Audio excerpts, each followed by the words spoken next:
Hi folks, today I'm going to talk about how mutual funds earn money on the investments that we make through them and how mutual fund distributors earn commission. To understand this better, we need to familiarize ourselves with a few terms.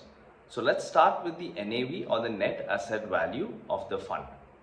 Now, when we give our money to the mutual fund scheme, they further use this to purchase investments.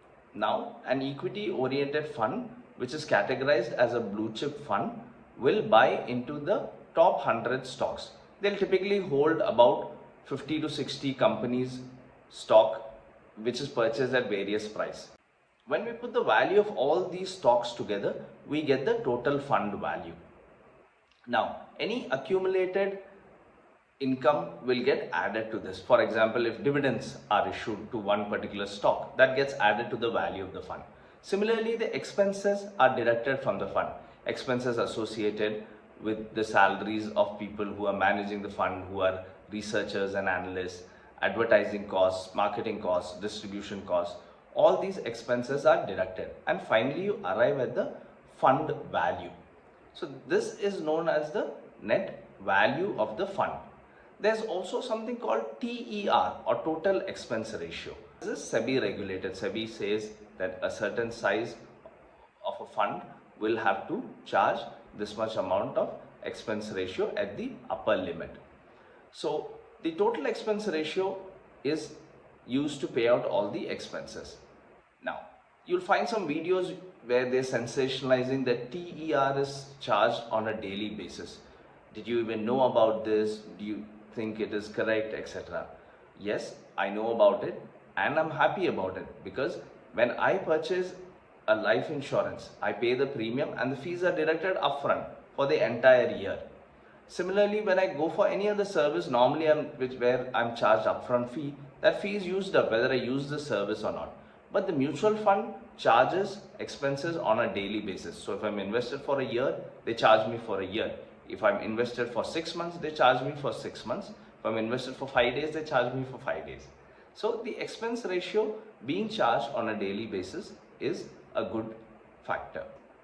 Now let's assume that the fund value is now at rupees 1 crore and the TER, the total expense ratio, is 2% annualized.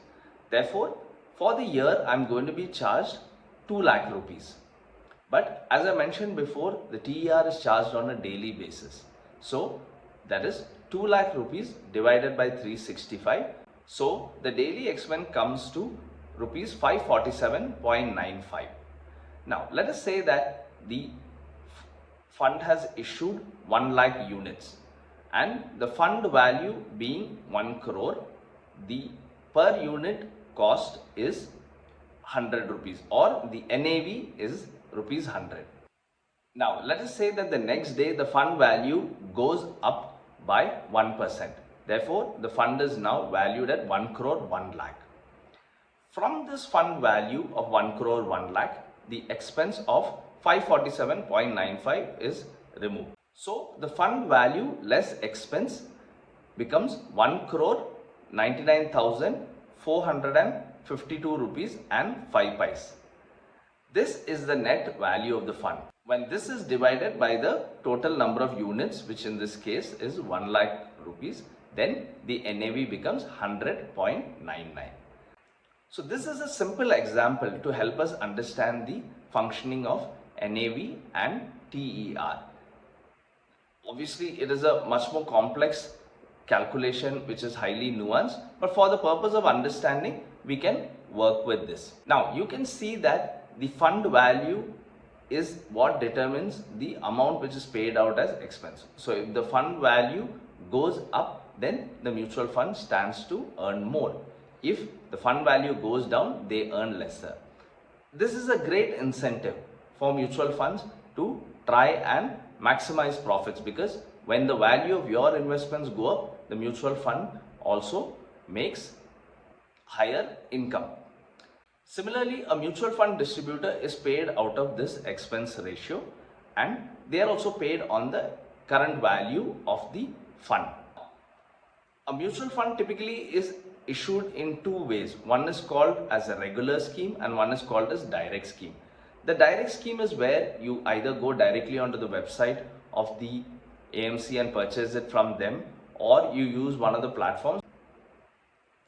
The regular plan is where you go through a broker or an agent or a mutual fund distributor, and you are charged the fees for that.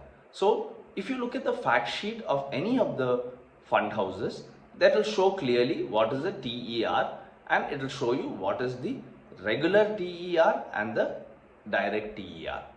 Typically, the TER of equity mutual funds can be anywhere between 0.1%, where typically the low cost index funds fall in, to about 2% for actively managed funds. The direct scheme will always be cheaper than the regular scheme. So in return for the fee that a mutual fund distributor is receiving, what should be your benefit from that? So a mutual fund distributor should obviously be there to help you with transacting easily, but they should also have a thorough knowledge of the mutual funds. They should be able to provide you with relevant information. They should be able to assist you to understand the funds which are suitable for your risk appetite, which is appropriate for you. They should also have enough of infrastructure and operational capability to make sure that things are going smoothly. You are able to get the reports that you want to, you're able to access your funds at any points of time. Over and above this, they should be aware of the current market situation. They should keep you updated about it. They should also be aware of any changes in the products which need to be highlighted to the investor. Before I close, I'd like to highlight that a lower TER does not necessarily mean that a fund is better. Sometimes having low cost alone doesn't guarantee a high return. For example, index funds are low cost, but they are a different strategy from actively managed funds. So one has to take this into consideration as well. I hope this video helps clarify your doubts. If you have any queries or questions, do let me know and I'll be happy to answer. Thanks for watching.